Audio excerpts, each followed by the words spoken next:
damos inicio a la primera ponencia que forma parte de un ciclo de ponencias de tecnología médica de la Universidad Bernardo Higgins. Y en esta oportunidad nos acompaña la doctora Natalia Díaz Garrido. Natalia es tecnólogo médico de la Universidad de Talca eh, y por lo tanto desde su experiencia como colega ¿ya? Nos va a contar sus pasos en investigación. ¿Ya? Esta mirada va a ser muy valiosa para los estudiantes especialmente, ya que como tecnólogos podemos tomar caminos diferentes al clínico, y aquí entonces conoceremos la experiencia de la doctora Díaz y también nos va a contar sobre su investigación que está realizando en la School of Microbiology, Microbiome Ireland, en la University College of Cork, en Irlanda. Y ahora entonces nos va a contar específicamente sobre microbiota intestinal y postbióticos, qué sabemos y qué debemos aprender. Natalia, adelante, cuando quieras. Muchas gracias. Bueno, primero que todo, muchas gracias por la invitación. Me siento muy honrada de dar esta charla. Y nada, espero que lo disfruten y aprendamos un poquito más de los probióticos, de los postbióticos y todos los bióticos que podamos ver. Voy a compartir la pantalla. Edgardo, ¿me puede avisar si se ve o no? Por favor. Sí se ve, pero no está en presentación. Ahí sí. ¿Ahora? Sí, ahí sí. Vale. Bueno, para comenzar entonces, bueno, como ya lo dijo Edgardo, soy Natalia Díaz, soy tecnólogo médico de la Universidad de Talca y actualmente me encuentro en Irlanda, en la ciudad de Cork, haciendo mi postdoctorado. En esta oportunidad, mi charla, se titula Microbiota intestinal y postbióticos, ¿qué sabemos y qué debemos aprender? Bueno, para comenzar, les voy a presentar un timeline de qué es lo que vamos a hablar en esta presentación. Primero, quién soy yo, luego, qué es lo que hice durante mi doctorado, y luego algunas conclusiones, ideas para llevarse a casa. Bueno, ¿quién soy yo? Esa es la pregunta. Bueno, mi nombre es Natalia Díaz, vengo de Chile, por supuesto, y nací en un pueblo muy pequeñito de la región del Maule llamado Molina. Crecí en el campo, entre vacas, ovejas y animales. Crecí bañándome en las 7 Tazas y en el Velo de la Novia, en el Parque Nacional Radal, 7 Tazas. Y disfruté mucho de la plaza de mi querido Molina durante mi niñez. Esto para hacer un breve background acerca de mi vida. Durante mi periodo de estudios, nunca pensé ir a la universidad, nunca pensé hacer una carrera, ni menos hacer un doctorado. Y me siento muy orgullosa de lo que he conseguido hasta aquí. Bueno, para continuar, entonces, mi camino en investigación comenzó cuando yo empecé a estudiar mi carrera, que es Tecnología Médica o Bachelor's Biomedicine, se llama en Europa. Estudié en la Universidad de Talca gracias a una beca de excelencia académica. Y aquí comenzó mi viaje cuando hice mi tesis de pregrado con el doctor Rodrigo Moore. Ahí me encanté con la investigación y quise seguir este camino. Luego, cuando salí de la carrera, me fui a trabajar al hospital de la Universidad Católica en Santiago. Como el campo más común que nos explican a nosotros en la carrera es el campo en hospitales, yo me fui a trabajar también en un hospital como microbióloga. Aquí trabajé por 2 años analizando muestras de microbiología y también me integré en la parte de investigación y docencia, ya que di prácticas a las carreras de odontología y medicina. Luego de estos 2 años, comencé a sentir que mi vida se hizo monótona, porque aprendí todo lo que tenía que aprender en aquel momento y en aquel laboratorio y sentía que tenía que seguir aprendiendo más. Eso es lo que me apasiona. Entonces comencé a buscar opciones y decidí volver a la Universidad de Talca para hacer un magíster esta vez. Aquí, cuando llegué a la universidad, encontré un trabajo como asistente de investigación. Integré un grupo de microbiología oral en la Facultad de Odontología con el doctor Rodrigo Yacaman. Y aquí definitivamente abrí mi mundo a la investigación, porque aquí participé directamente en, por ejemplo, diseños experimentales, implementación de metodologías, en escritura de artículos científicos, presentaciones en congresos, y también hice mentoría para alumnos que hacían su tesis de grado.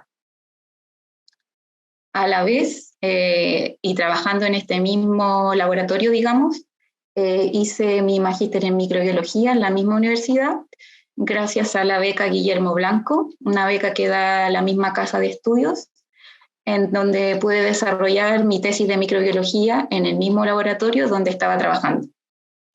Bueno, aquí seguí en el grupo de microbiología oral y aparte me integré a trabajo docente, dar clase y prácticas de laboratorio. Pues bueno, cuando terminé el magíster, comencé a pensar, ¿qué hago ahora? ¿Sigo aquí? ¿Sigo haciendo clases? Pero como mi pasión siempre ha sido saber más, decidí postular a una beca Chile para hacer un doctorado en el extranjero. Postulé a esta beca entonces y me la adjudiqué para irme a Barcelona, España. Aquí, en Barcelona, me fui a la Universidad de Barcelona y integré el grupo de interacción microbiota-host en la Universidad de Barcelona, en la Facultad de Farmacia. Mi jefa fueron Laura Baldomá y Josefa Badía. Durante los 4 años donde desarrollé mi doctorado, entonces, me especialicé en microbiota intestinal y probióticos. Entonces, para continuar este viaje de investigación, durante esta estadía en Barcelona pude alcanzar mi hito de PhD en biotecnología gracias a la beca Chile que postulé. Aquí en Barcelona entonces estuve 4 años y estudié las interacciones microbiota-hospedero, específicamente en probióticos. Bueno, y la etapa final, una vez terminada el doctorado, también de nuevo empecé a pensar, ¿qué hago ahora? Y empecé a buscar nuevos desafíos. Y como ya era la cerradura, encontré un trabajo en el University College de Cork, en el APC Microbe Institute, bajo la supervisión de la profesora Jennifer O'Mani. Allí integro actualmente un grupo que se especializa en interacciones de fagos con bacterias lácticas. Estoy trabajando específicamente en un proyecto con Streptococcus thermophilus y mi puesto actual es postdoctoral researcher, gracias a una beca que se llama Inspire, que es una acción de la beca Marie Curie. En este grupo tenemos redes de colaboración tanto con Francia como con Italia. Por lo tanto, he ampliado mi red de networking un montón trabajando en este lugar. Pues bien, actualmente entonces vivo en una pequeña ciudad al sur de Irlanda que se llama Cork. Como podemos ver aquí, los paisajes son de película. Me siento súper feliz porque, como ya les dije antes, crecí en la naturaleza y aquí hay muchos paisajes naturales, pero aparte esto se complementa con paisajes con castillos y arquitecturas muy antiguas que son preciosos de ver. Eso para las maravillas donde estoy trabajando. Bueno, pues vamos a lo que nos convoca, que es nuestra charla. Les voy a hablar entonces lo que hice durante mi doctorado en Barcelona y lo titulo El fascinante mundo de las bacterias buenas, porque eso es lo que sentí cuando empecé a hacer el doctorado. Bueno, sabemos que el cuerpo humano está habitado por más de 100 trillones de bacterias, microbios en general. Todo este conjunto de microbios se le llama microbiota y está conformado por bacterias, virus, hongos y protozoos. Específicamente, la mayor concentración de estos microbios está en el intestino. Estas bacterias se distribuyen a lo largo del tubo digestivo que comienza en la boca y termina en el ano, gracias a diferentes variantes fisiológicas, como por ejemplo la disponibilidad de oxígeno, el pH, Y la mayor carga bacteriana nosotros la podemos encontrar en el colon, específicamente en el intestino grueso. Ahora bien, esta microbiota es muy importante porque cumple diversas funciones dentro de nuestro sistema digestivo. Actúa como una barrera, ya que esta microbiota refuerza las células epiteliales y su crecimiento y diferenciación. Actúa también con una función protectiva, ya que esta microbiota secreta factores como péptidos antimicrobianos, por ejemplo, que van a actuar y nos van a defender cuando haya una invasión por un patógeno. También tiene una función muy importante que es la función metabólica. Y en esta función tenemos que estas bacterias van a producir distintos tipos de sustancias que también van a tener efectos benéficos para nosotros mismos. Y por último, esta microbiota también va a tener una función inmune, ya que va a ayudar al desarrollo de este sistema inmune innato y adaptativo, además de regular la secreción de citoquinas y la inflamación. Una cosa importante y una idea a destacar es que el intestino compromete más de 1000 diferentes especies de bacterias, y dentro de los filos dominantes tenemos los Firmicutes, Bacteroidetes, Proteobacteria y Actinobacteria. Es importante también decir que a medida que pasa la vida, es decir, desde cuando estamos en edad de gestación hasta cuando estamos ancianos, esta microbiota varía. Varía en especies, varía en composición, debido a que a lo largo de nuestra vida estamos expuestos a diversos factores, como por ejemplo, cuando estamos más adultos desarrollamos enfermedades de base, consumimos más medicamentos, entre ellos antibióticos que también van a influir en la composición de esta microbiota, el área geográfica donde vivamos, la dieta que llevemos, el estilo de vida, etc. Muchos factores van a influir entonces en la composición de esta microbiota a lo largo de la vida. Pero una cosa muy importante es decir que esta microbiota comienza a desarrollarse durante la etapa de gestación. Y esto significa que hay una ventana de oportunidades para la modulación de la microbiota. Esta microbiota entonces comienza a desarrollarse desde la gestación, durante el nacimiento, durante la infancia y durante la niñez. Diversos factores van a influir, por ejemplo, en la composición de la microbiota durante la etapa prenatal. Por ejemplo, la microbiota de la madre. Sabemos que la microbiota de la madre va a influir en la microbiota entonces que desarrolle el niño que va a nacer. La microbiota de la piel o, por ejemplo, la microbiota vaginal que tenga la madre va a influir en la composición de la microbiota del niño. Durante el nacimiento también hay factores neonatales que van a influir, como por ejemplo el modo de nacimiento que tenga este niño. Si nace por cesárea o si nace por vía vaginal, la microbiota que tenga o que desarrolle este niño a lo largo de su vida va a ser distinta. Y por último, durante la infancia y la niñez, hay otros factores que van a influir en la composición de la microbiota del niño hasta que sea adulto, como por ejemplo, si el niño toma leche de pecho o de fórmula, el sexo que tenga, si es hombre o mujer, si pertenece a alguna etnia, la locación geográfica donde viva, la familia, la dieta materna o la edad en que se desteta. Todos estos factores van a influir entonces en la composición de la microbiota e incluso va a influir en el desarrollo de su sistema inmunitario. Pues bien, para ponernos entonces en contexto y entrar un poco al campo del intestino y la barrera intestinal, tenemos que decir que esta barrera intestinal representa una interfase entre la microbiota intestinal y el hospedero. Entonces, esta barrera intestinal está conformada por una monocapa de células epiteliales que va a separar el lumen de la lámina propia.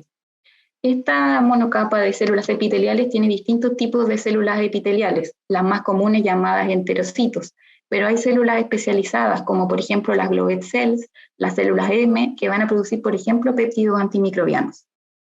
Ahora bien, esta monocapa de células epiteliales van a estar recubiertas por una capa de mucus. Esta capa de mucus va a impedir el paso de bacterias hacia la lámina propia, porque este sitio es estéril.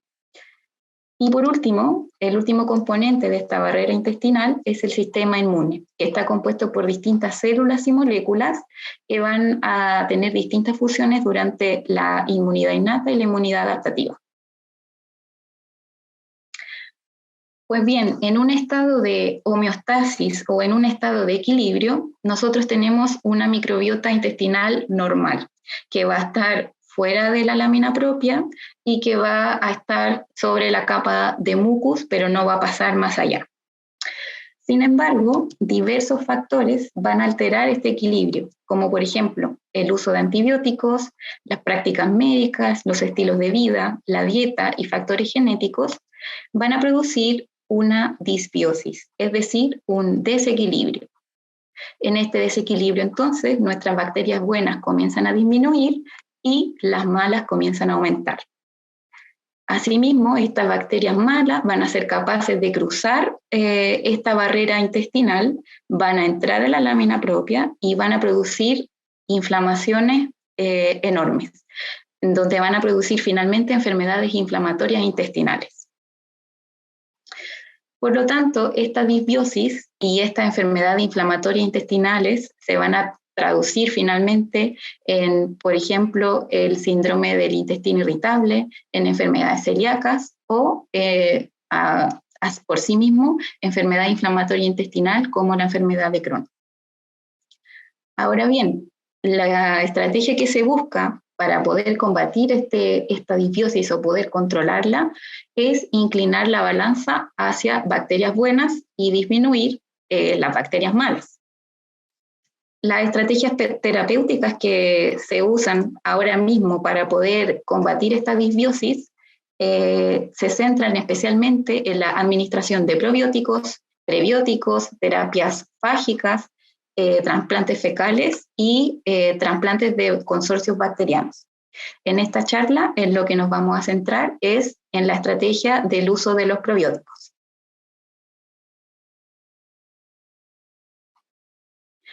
Bien, ¿qué entendemos por probiótico o qué imaginamos cuando escuchamos la palabra probiótico?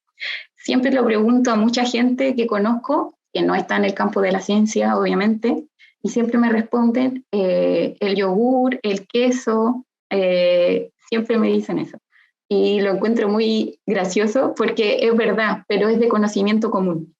Entonces ahora vamos a profundizar un poco en estos probióticos. Para mí, los probióticos son las bacterias buenas.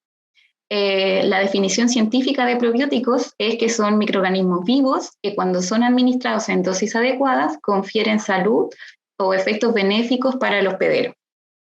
Dentro de los probióticos tenemos bacterias de tipo gram positiva, que son las más conocidas, como por ejemplo los Lactobacillus, Bifidobacterium o Streptococcus. Pero también hay unas bacterias menos conocidas que son gram negativas, que son también probióticas, como por ejemplo la Escherichia coli 1917, que cumple las mismas funciones que una bacteria gram positiva, como bacteria probiótica. Ahora, estas bacterias probióticas van a tener distintas funciones dentro del intestino. Dentro de ellas van a activar la barrera epitelial, van a producir una adhesión, se van a adherir a la mucosa intestinal para combatir las bacterias malas, van a producir una modulación del sistema inmune y van a competir con las bacterias malas por ocupar sus nichos ecológicos y de esta manera nos van a defender. Ahora bien, hay nuevos conceptos en donde nos podemos confundir porque hay muchas palabras bióticas. Tenemos los prebióticos, paraprobióticos, postbióticos y probióticos. Pero, ¿qué significa esto? Bueno, para comenzar vamos a empezar definiendo qué son los prebióticos. Tenemos aquí una línea de viabilidad en donde tenemos bacterias vivas y bacterias no vivas, muertas o no viables. Bueno, los prebióticos no son bacterias vivas, pero son alimentos que van a producir un aumento de nuestras bacterias buenas. Dentro de estos prebióticos podemos encontrar fructanos como fructooligosacáridos, que son alimento para las bacterias acidolácticas. Tenemos también galacto-oligosacáridos, que van a ser alimento para bifidobacterias y lactobacillus, que son bacterias probióticas buenas. Y tenemos también almidones y oligosacáridos derivados de la glucosa, que van a producir finalmente o derivar a la producción de butirato, un ácido graso de cadena corta que tiene muchos efectos beneficiosos para el hospedero. Por lo tanto, estos prebióticos nosotros los podemos encontrar en distintos alimentos, como por ejemplo la cebolla, el ajo, la alcachofa, la chicoria y el puerro, perdón. Bien, ahora estos prebióticos, como dije entonces, van a ser alimentos para nuestras bacterias buenas o nuestras bacterias probióticas. Las bacterias probióticas, como dije antes, sí se definen como microorganismos vivos o células intactas. Estas bacterias probióticas nosotros las podemos encontrar en distintos tipos de alimentos, como por ejemplo el yogur, el queso, el kefir, el kimchi, la kombucha y alimentos fermentados, como por ejemplo los pickles. Con este tipo de alimentos nosotros somos capaces de aumentar las bacterias buenas en nuestro intestino y por lo tanto defendernos de cualquier patógeno que pueda venir a hacernos estragos. Ahora bien, nos vamos para el lado oscuro, bacterias que no están vivas. Y aquí nace el concepto de paraprobiótico. Un paraprobiótico se define como un probiótico inactivado, es decir, es la bacteria probiótica que no está viva y está inactivada. Por ejemplo, una estrategia para inactivar la bacteria es un heat shock, es decir, con temperatura. En este caso, estas bacterias van a estar muertas, pero sin embargo van a seguir conservando sus componentes en la pared. Y esos componentes de la pared, por ejemplo, son los que nos traen efectos beneficiosos. Por lo tanto, van a ser buenas igualmente. Estos paraprobióticos también los podemos encontrar en yogur, leches, quesos, kefir y kimchi. Y por último, lo que nos convoca en esta charla son los postbióticos. Los postbióticos es un mundo y los postbióticos se definen como las sustancias que son producidas por las bacterias probióticas. Estos postbióticos pueden ser sustancias que vengan debido a que la célula se lisó o pueden venir mediante procesos fisiológicos normales de la célula para producirlo. Aquí, por ejemplo, dentro de los postbióticos podemos encontrar metabolitos como los ácidos grasos de cadena corta o algunas vitaminas. Podemos encontrar componentes de la pared microbiana, como por ejemplo peptidoglicano o algunas enzimas. Y de manera natural también tenemos que estas bacterias probióticas pueden producir vesículas de membrana externa o bacterial extracellular vesicles, que es en lo que nos vamos a centrar en esta charla. Ahora bien, estos postbióticos también los podemos encontrar en yogur, tempeh, en pan de masa madre, kefir, kombucha y quesos. Es importante su consumo para poder hacer que esto nos haga un efecto beneficioso. Bueno, ahora entonces nos vamos a centrar en Bacterial Extracellular Vesicles o BEVS.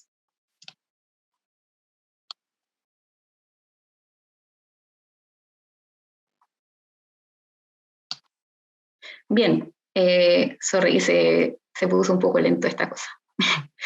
Dentro de nuestro lumen intestinal dijimos que tenemos la monocapa de células epiteliales, el sistema inmune y una capa de mucus.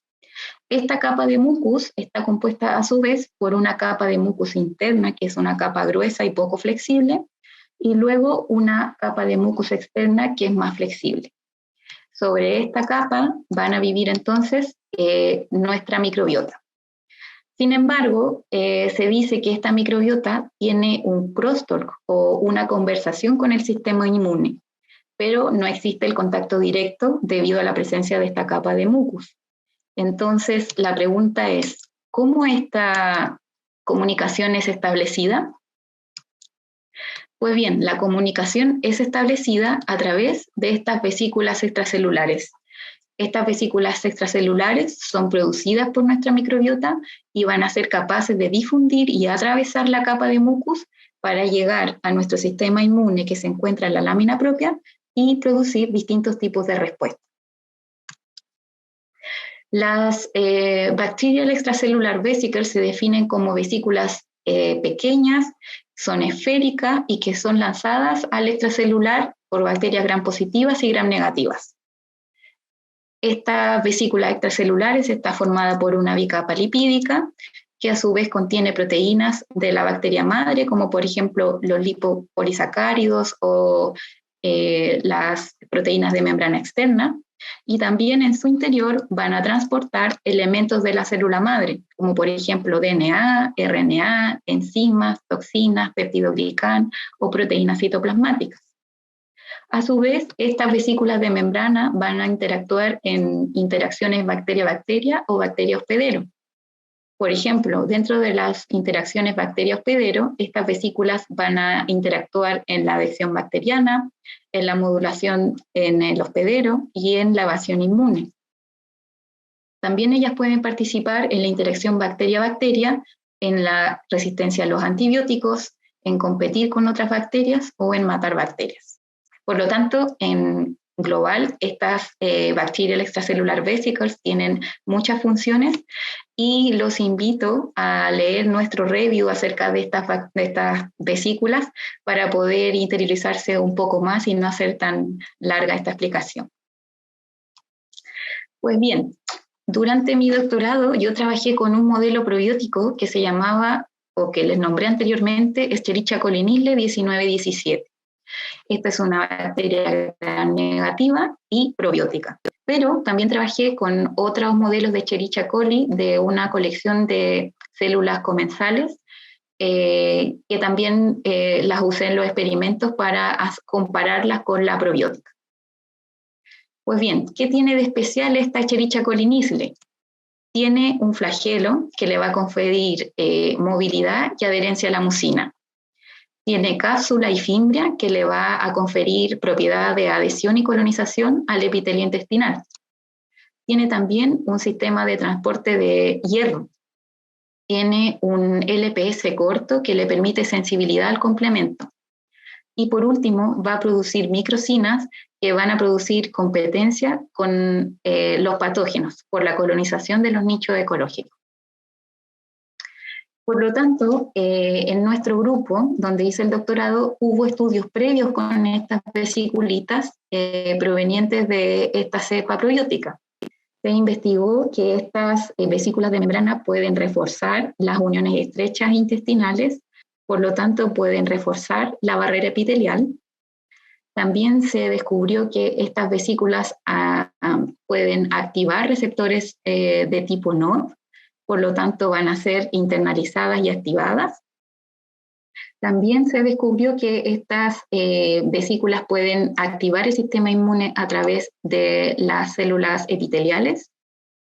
Y por último, también se estudió que estas vesículas en un modelo animal de ratones producen efectos antiinflamatorios y producen entonces ameloración de la colitis en modelos de ratones.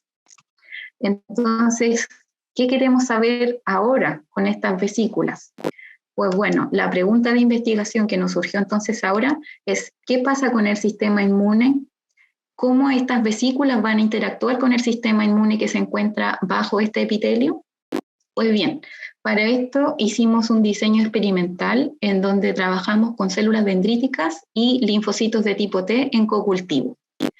El diseño experimental general fue que desde células de Escherichia coli, usando un modelo probiótico de Escherichia coli nisle y otros de comensales, extrajimos las vesículas extracelulares y estimulamos un cultivo de células dendríticas. Luego, estas células dendríticas ya maduras con nuestras vesículas fueron co-cultivadas con linfocitos de tipo T para finalmente evaluar los distintos tipos de respuestas de tipo T, incluyendo TH1, TH2, TH1722 y T regulador. Para empezar entonces los experimentos, lo primero que hicimos fue el aislamiento de estas vesículas extracelulares mediante métodos de centrifugación y ultracentrifugación. Cuando yo comencé a hacer estos experimentos no creía que podía sacar vesículas, pero luego, y aquí les muestro la evidencia, saqué fotos de ellas en un microscopio de transmisión criomicroscopio, que funciona con nitrógeno líquido, en donde pudimos ver y magnificar estas vesiculitas que yo sacaba con esta metodología. Podemos ver entonces que estas vesículas son redondas, tienen una bicapa y dependiendo de la especie van a variar en su tamaño. Luego, para proseguir y para sacar las células inmunes, usamos Buffy codes de donantes sanos del banco de sangre. Desde aquí yo aislé las PBMCs por gradientes de densidad. Luego marqué magnéticamente las células para aislar finalmente los linfocitos CD4 y las células monocitos CD14, ya que estas células de monocitos CD14 fueron luego diferenciadas a células dendríticas. Pues bien, en el capítulo 1 entonces de nuestro trabajo, nosotros como antecedente teníamos que las células dendríticas son células presentadoras de antígeno por referencia y van a ser capaces de sensar distintos antígenos, toxinas o péptidos de la comida dentro del intestino. Ahora bien, estas células dendríticas interactúan con linfocitos T y desencadenan distintos tipos de respuestas T-helper. Respuestas de tipo TH1, por ejemplo, que tienen que ver con patógenos intracelulares y autoinmunidad. Respuestas de tipo TH2, que tienen que ver con parásitos extracelulares y alergias. Respuestas de tipo TH17, que tienen que ver con bacterias extracelulares o barrera epitelial o inflamación crónica. Respuestas de tipo T reguladora, que tienen que ver con tolerancia inmune o respuestas buenas. Y luego la respuesta TH22, que tiene que ver con la regeneración de la mucosa epitelial. Entonces, la pregunta que nos surgió en este capítulo fue, ¿qué pasa si nosotros añadimos estas vesículas? ¿Estas vesículas son capaces de desencadenar este tipo de respuestas T efectoras? Bueno, para ello hicimos nuestro trabajo, aquí se los presento, los invito a leerlo, pero ahora les voy a hacer un breve resumen de lo que descubrimos aquí. Pues bien, en un cultivo de monocitos que yo saqué de los Buffy Coats, los diferenciamos 6 días a células dendríticas inmaduras. Una vez obtenidas estas células dendríticas, ellas fueron estimuladas con nuestras vesículas y fueron estimuladas por 24 horas para luego tener células dendríticas maduras. Para evaluar si estas células dendríticas fueron maduras, nosotros medimos algunos marcadores por citometría de flujo. Medimos entonces el marcador CD14, donde pudimos ver que todos lo expresaban. Medimos el marcador CD209, que también lo expresaban en una menor cuantía. Y luego el marcador de maduración por referencia, CD83, donde todas nuestras células dendríticas estimuladas con vesículas de todos nuestros strains fueron entonces maduradas.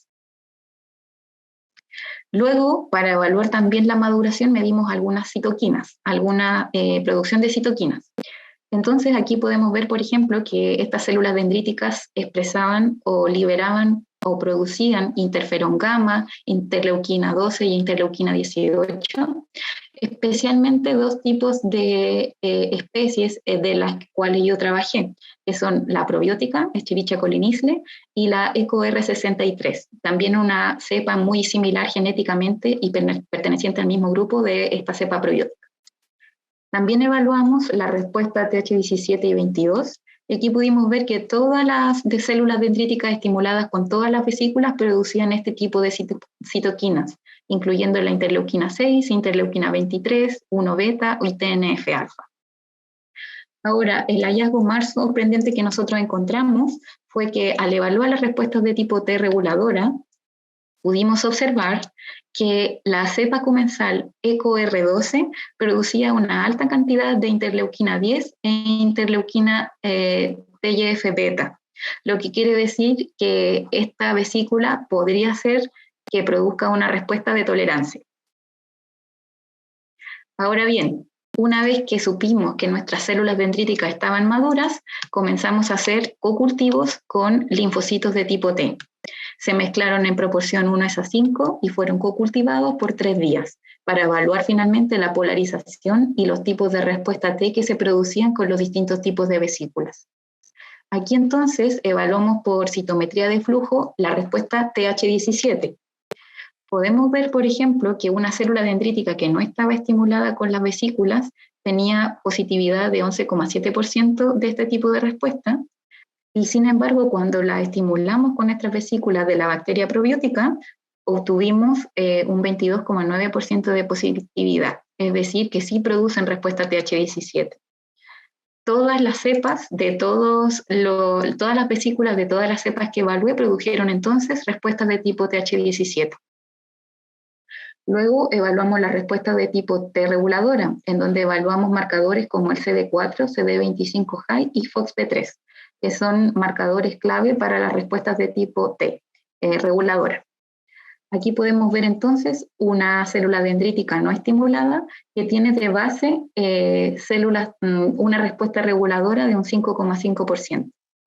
Y cuando fue estimulada con vesículas de nuestra cepa probiótica Escherichia coli Nisley, este porcentaje subió al doble.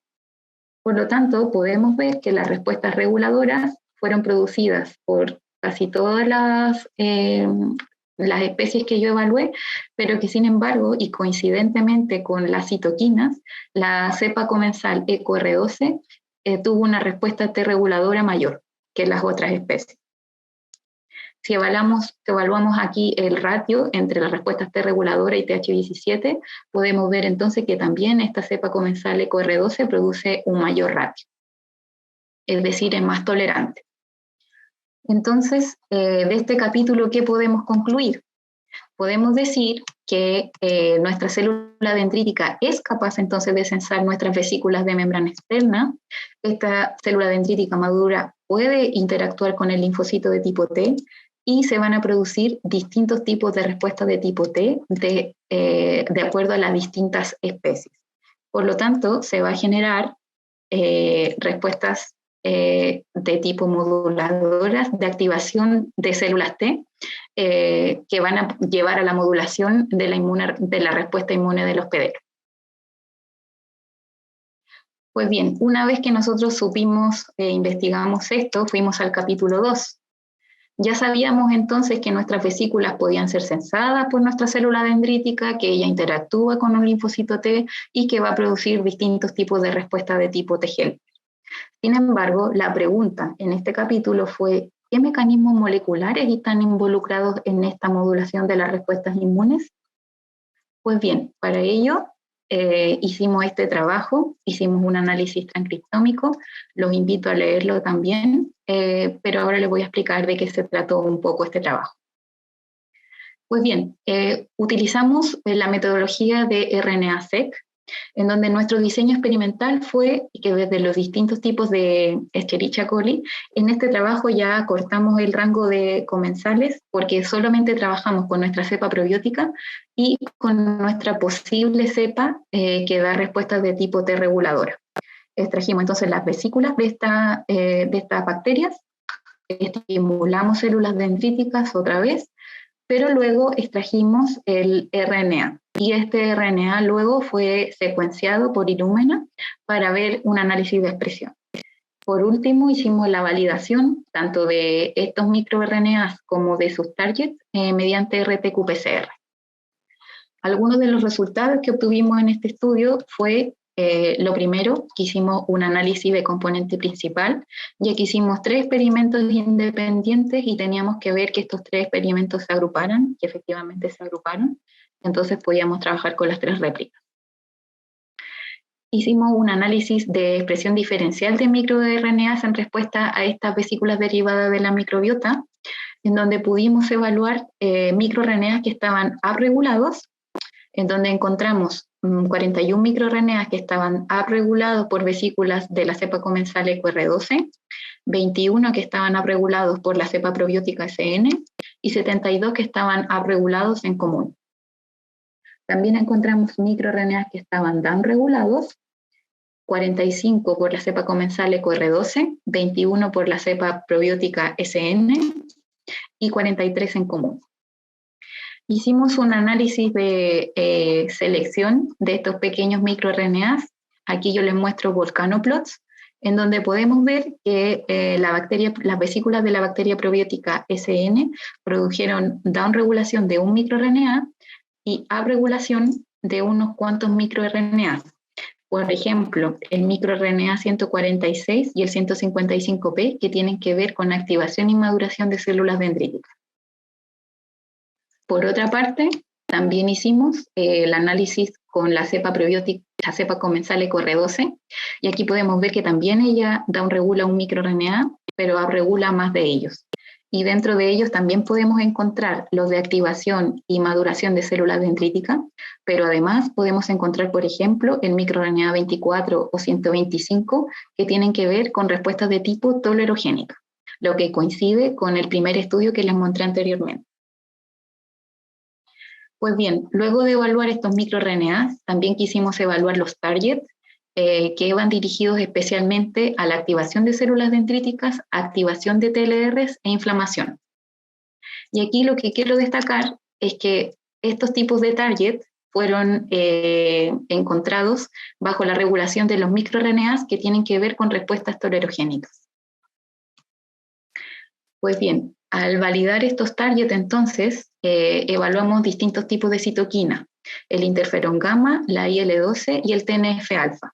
En todas ellas estaba regulado por vesículas de la bacteria probiótica SN, pero no por la comensal EQR2.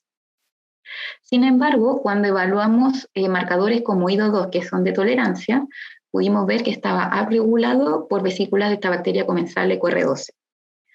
Asimismo, medimos el perfil de secreción de citoquinas, que es decir, ya la proteína, porque aquí estamos evaluando mensajeros.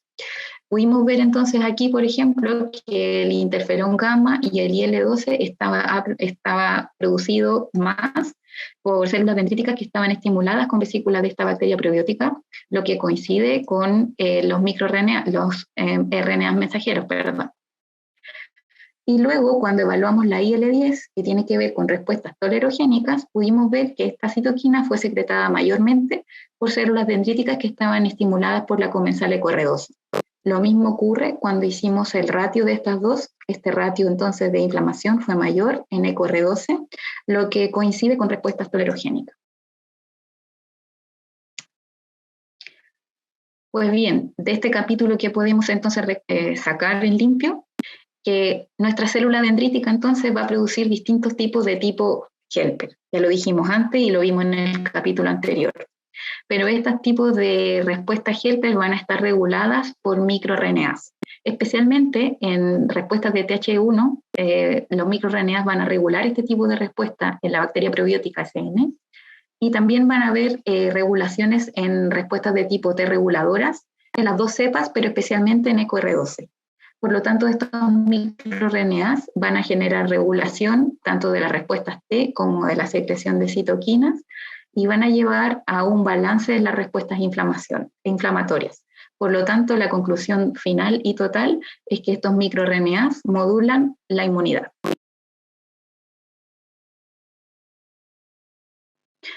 Bueno, y por último, en nuestro capítulo 3, nosotros ya sabíamos todo lo que les contaba, que en nuestras células dendríticas censan las vesículas, producen distintos tipos de respuesta T, y que esto va a ser regulado molecularmente por microRNAs. Ahora bien, nos centramos en este capítulo en la interacción que ocurre entre la célula dendrítica y el linfocito. ¿Cómo es esta interacción? Pues bien, la teoría nos dijo que esta interacción puede ser de tipo directo, es decir, que estas células dendríticas se comuniquen directamente por moléculas coestimulatorias con los linfocitos T, o bien mediante interacciones indirectas, ya que no va a haber contacto directo entre la célula dendrítica y el linfocito, pero la célula dendrítica sí es capaz de secretar algunos factores solubles como son exosomas y citoquinas que van a producir respuestas en los linfocitos.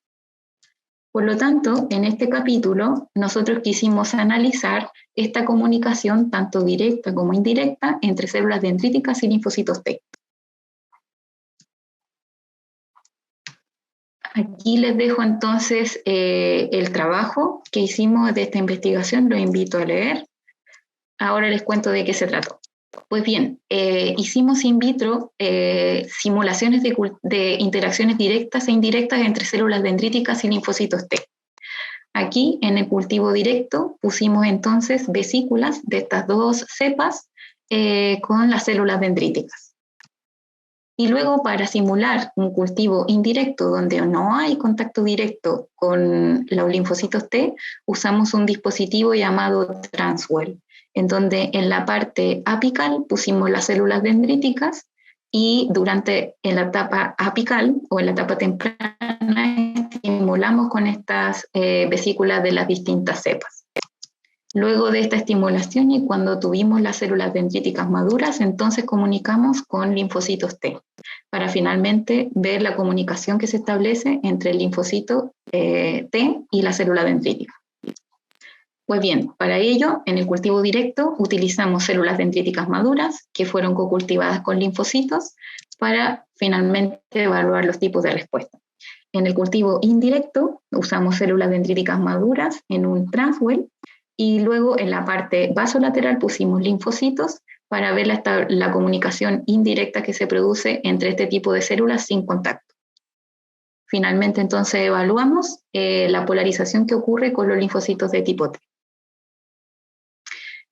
Pues bien, dijimos que la interacción se produce entre una célula dendrítica madura y un linfocito T. Nos centramos en la comunicación que se establece a través de factores secretados. Lo primero que medimos entonces fue las citoquinas.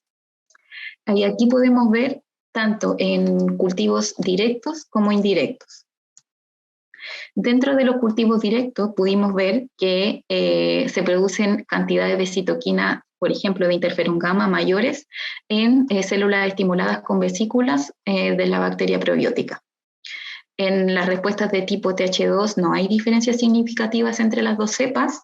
Cuando evaluamos las respuestas de TH17 fueron mayores en la probiótica Escherichia coli y, interesantemente, cuando medimos las respuestas de tipo reguladora, esto fue nuevamente mayor en las vesículas de la cepa comensal EcoR12. Asimismo, el ratio fue mayor en la cepa comensal EcoR12, indicando respuesta tolerogénica. En los cultivos indirectos vimos el mismo fenómeno, solo en distinta cuantía que en el cultivo directo. Pudimos ver que el interferón gamma fue mayor en vesículas de la cepa probiótica Escherichia coli la interleuquina IL-17 también fue mayor en la Escherichia coli y sin embargo el TGF-beta fue mayor en la Escherichia coli EcoR12. El ratio fue mayor también en EcoR12, indicando respuesta de tipo tolerogénico. Pues bien, luego de las citoquinas quisimos evaluar las vesículas extracelulares que se produjeron por estas células dendríticas. Hicimos entonces una ultracentrifugación de este medio de cultivo y centrifugaciones sucesivas para poder aislar este tipo de vesículas. En este contexto hicimos una caracterización por criomicroscopía electrónica y aquí podemos ver algunas vesiculitas de pequeño tamaño que andan alrededor de 130 nanómetros, lo que coincide con exosomas. Estas vesículas extracelulares tienen marcadores de superficie como tetraspaninas, proteínas relativas a lípidos, etc. Quisimos evaluarlas, entonces utilizamos una metodología por citometría de flujo, donde evaluamos 37 marcadores de superficie en exosomas provenientes de células dendríticas inmaduras y en células dendríticas maduradas con nuestras distintas vesículas. Pudimos ver que no existen muchas diferencias significativas en la expresión de estos marcadores, pero que sin embargo se expresan mucho los marcadores de tipo CD40, CD29 y el HLA o MHC de tipo 1. Como resumen de estos marcadores de superficie, podemos decir que estos exosomas tenían marcadores de superficie de exosomas, especialmente, como el CD9, el CD63 y el CD81. También tenían marcadores de maduración de células dendríticas, ya que la célula madre era una célula dendrítica, como el CD86, CD44 y CD40. Y por último, también tenían marcadores de presentación de antígenos, como el CD1C, el MHC1 y el MHC2. Ahora bien, estos exosomas liberados por las células dendríticas, quisimos ver si eran internalizados o no por linfocitos de tipo T. Y para ello hicimos un análisis de internalización. Esto lo hicimos por microscopía confocal. Y aquí podemos ver que esta es una célula inmadura y esta es una célula dendrítica madurada con vesículas de la bacteria probiótica SN y esta con la bacteria comensal EcoR12. Si evaluamos la fluorescencia, pudimos ver que la fluorescencia fue mayor en estos linfocitos que internalizaron exosomas que venían desde células dendríticas estimuladas con esta comensal EQR12. Por lo tanto, respuestas de tipo tolerogénicas. Por último, quisimos evaluar los microRNAs que tienen estos exosomas porque también son capaces de transportar componentes de la célula original. Entonces evaluamos los microRNAs que tienen que ver con activación y maduración de célula dendrítica, en donde pudimos ver que estos exosomas llevan microRNAs de este tipo, y también evaluamos microRNAs que tienen que ver con respuestas de tipo tolerogénica. En todos estos tipos de microRNA pudimos ver que fueron upregulados por vesículas de la bacteria comensal EQR12.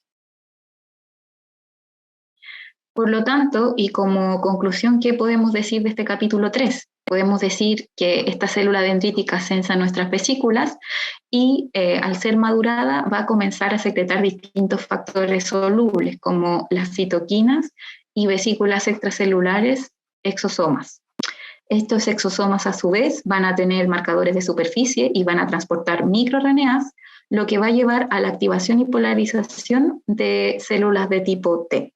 Por lo tanto, van a participar en la comunicación intercelular.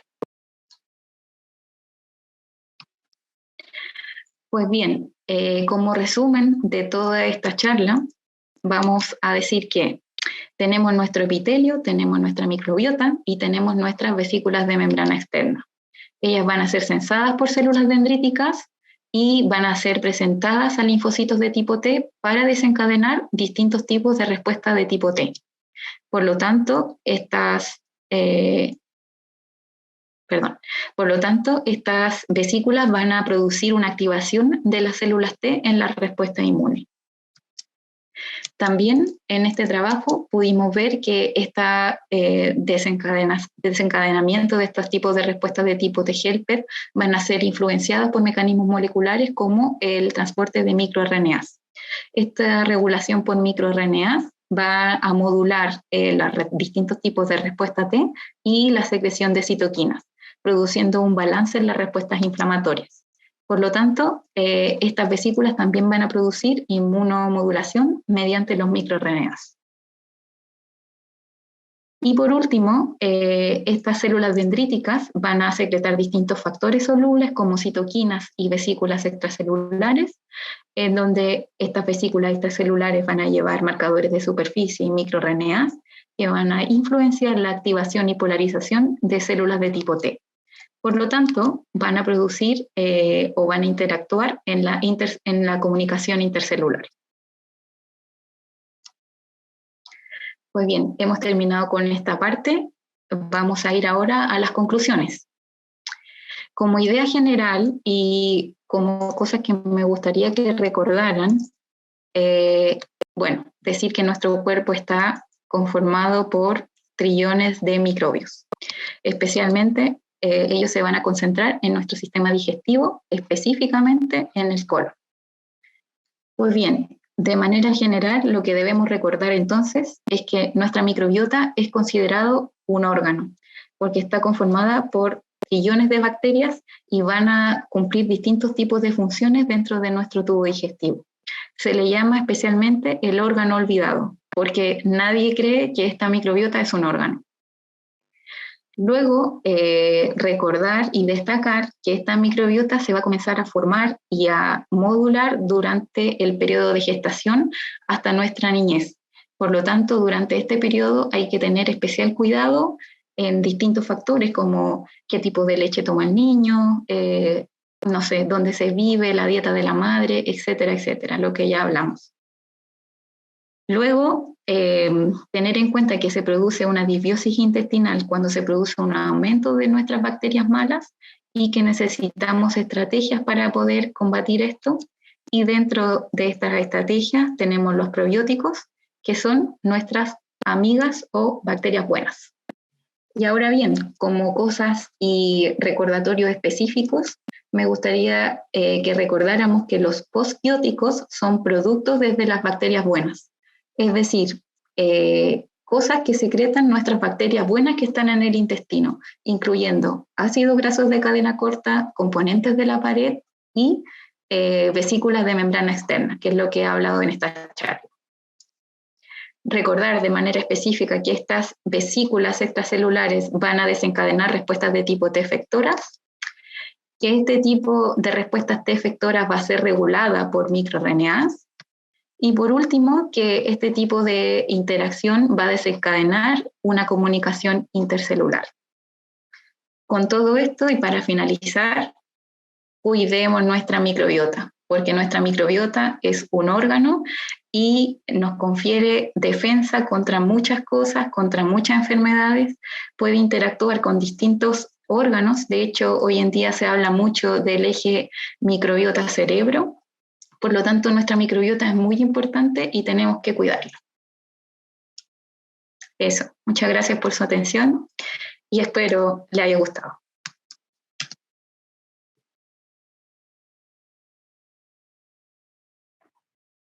Natalia, muchas gracias por la presentación. Un gusto verte de nuevo después de tanto tiempo.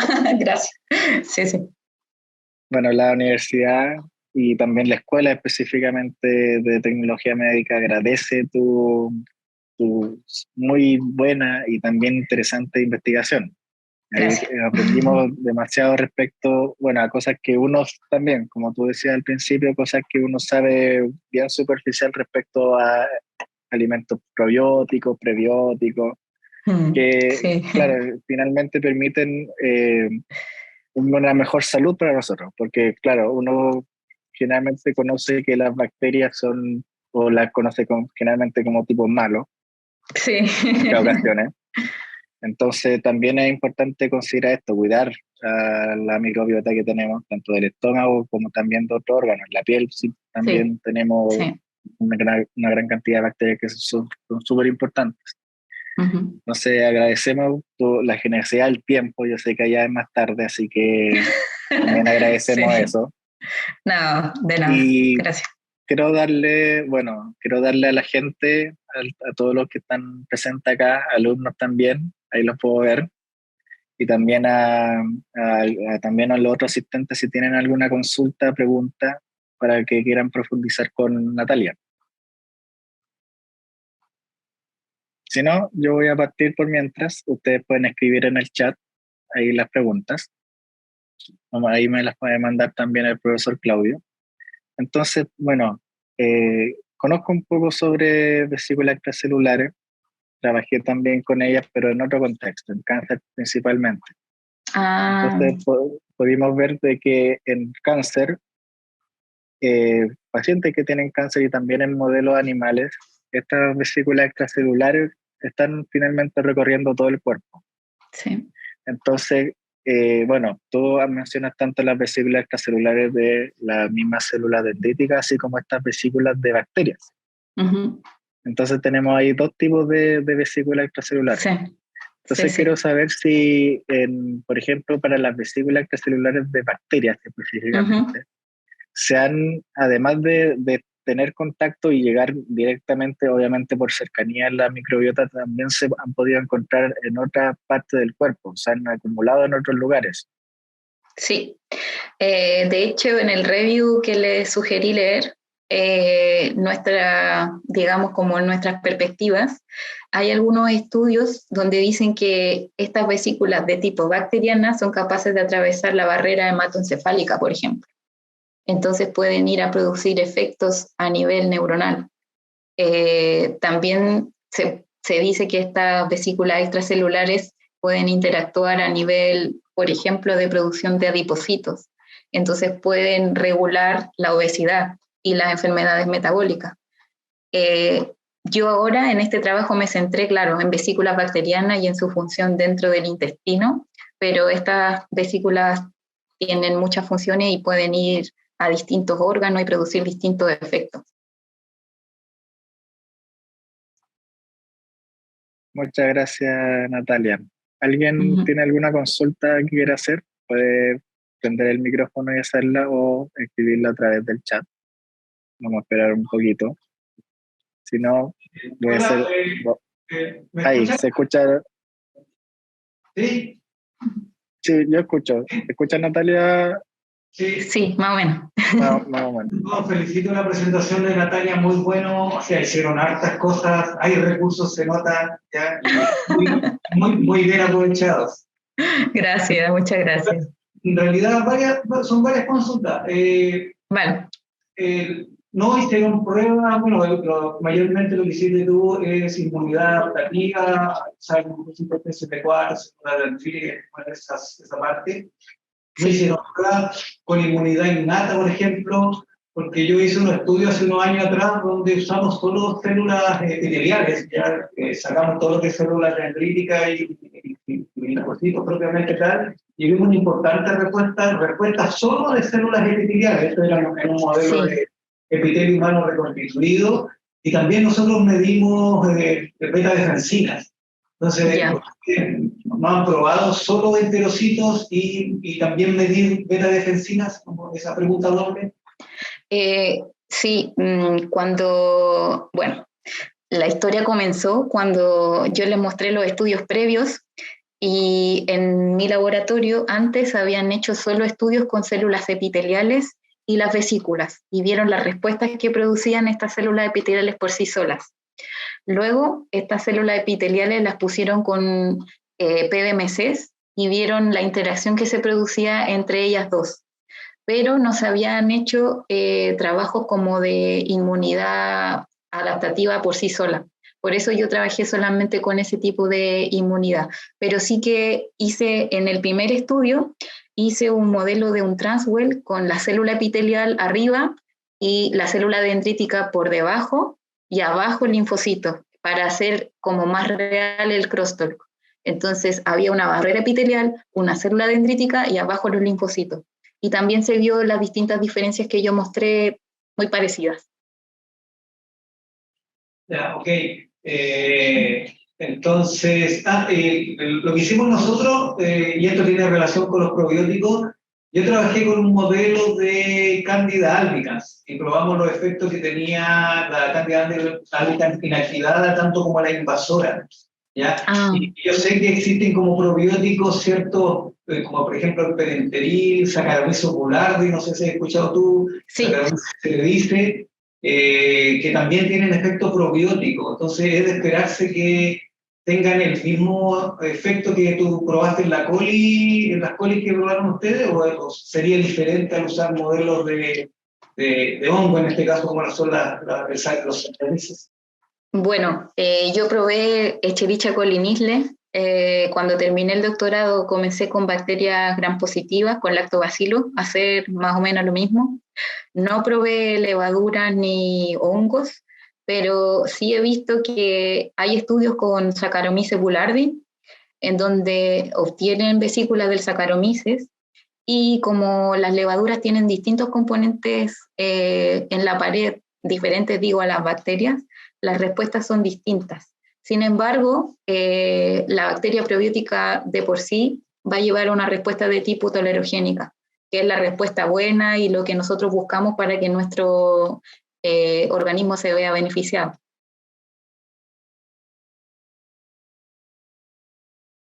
Muchas gracias por la respuesta, Natalia. De nuevo, felicito, excelente la presentación. Muchas gracias. Igual sería bueno, aprovechándome de la presentación, no perder el contacto para conversar, porque igual ahora estoy trabajando en efectos de la microbiota y epitelio humano reconstituido, o sea, haciendo un epitelio artificial para ver efectos de microbiota. Entonces, sería interesante un trabajo en conjunto. Interesante. Yo dispuesta completamente, así que cualquier cosa nos mandamos correo. Ok, muchas gracias. No, de nada. ¿Tienen alguna pregunta? No tienen preguntas de esos chicos que están acá. Gracias. No, de nada. Ya, quedó súper claro entonces. Bueno, ahí me encargo posteriormente de los contactos, de las comunicaciones. De nuevo agradezco en nombre de la Escuela de Tecnología Médica tu aporte y esta muy bonita presentación. Gracias. Esperamos, De verdad esperamos saber. no, de verdad que quiero dar las gracias porque me siento súper orgullosa. Le comentaba a mi amiga que cuando yo estaba estudiando, yo veía personas que hacían esto, que iban a dar como una charla, que contaban su experiencia en investigación. Y la verdad es que yo nunca pensé que iba a seguir este camino, pero bueno, las vueltas de la vida, en lo que sea, estoy aquí y me siento muy orgullosa y honrada de presentar lo que he hecho y dispuesta a contestar preguntas o lo que sea, si me quieren contactar, yo feliz de participar en todo. Ya. Javier Opaso tiene, creo, una consulta, así que te vamos a activar acá el micrófono para que la pueda hacer. Sí. No sé si ¿Aló, Javiera? ¿se me escucha? Se escucha un poco bajo. Creo que no, no se escucha. Si no, puedes escribirla acá abajo.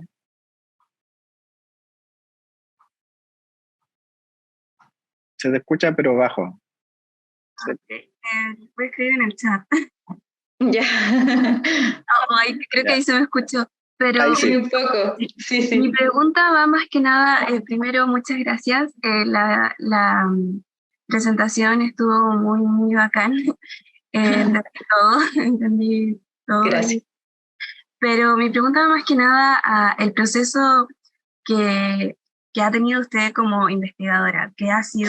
cómo ha sido el llegar a ser investigadora, porque de pasar a trabajar a un laboratorio como en el área de salud pública o analizar muestras, por así decirlo, a pasar a investigar es, eh, creo yo, muy distinto. Y también la investigación acá en Chile debe ser muy distinta a la investigación allá en donde está usted actualmente.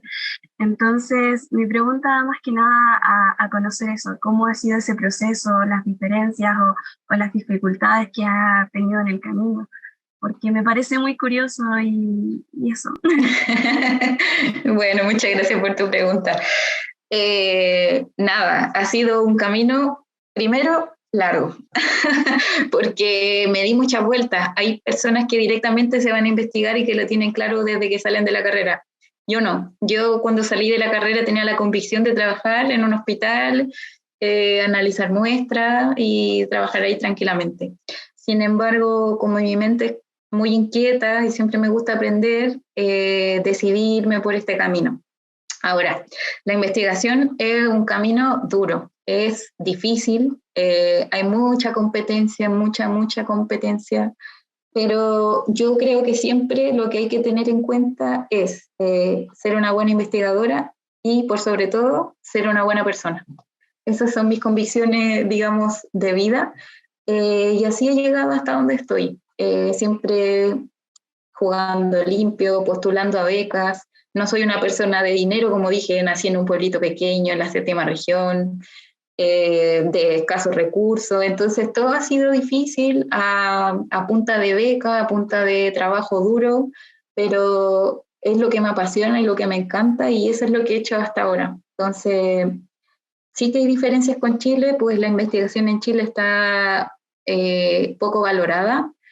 También los recursos no son muchos, no se pueden hacer muchas metodologías o muchas cosas que uno quisiera hacer porque los dineros no alcanzan.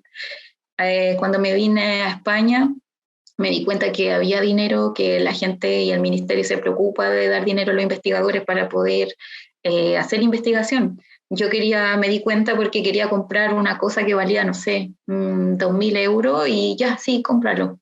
Si yo me pongo a pedir eso en Chile, me dicen hasta luego. Entonces, la investigación sofisticada requiere recursos y en Europa esos recursos están. En España hay, pero ahora que estoy en Irlanda me doy cuenta que hay mucho más. A medida que uno va subiendo hacia el norte, yo creo que los recursos son mayores en Europa y se invierte mucho en investigación. Así que por esa parte estoy súper contenta aquí porque si pienso algo que quiero hacer, se puede hacer. No se limitan los recursos. Así que eso, nada, yo a todos los que están viendo esta charla y eso los animo a seguir el camino de la investigación, que como he dicho es un camino difícil, pero si apasiona y si gusta, es muy bonito. Así que a luchar por los sueños. Muchísimas gracias. De nada. Bueno, Natalia, también repito la gracias por parte de la escuela, por parte de la Universidad Bernardo Higgins. Esperamos saber de ti en el futuro, así Sí, por que supuesto. claro, así que damos por finalizada este seminario. Agradecemos a todos los asistentes, profesores también, alumnos ahí, que estén súper bien. Continúa la clase para ustedes. Y finalmente damos por finalizado esta sesión. De nuevo, agradecemos tu gran exposición y Gracias. nos veremos en una nueva oportunidad. Ok, Que estén muchas muy bien. gracias y nos vemos. Gracias.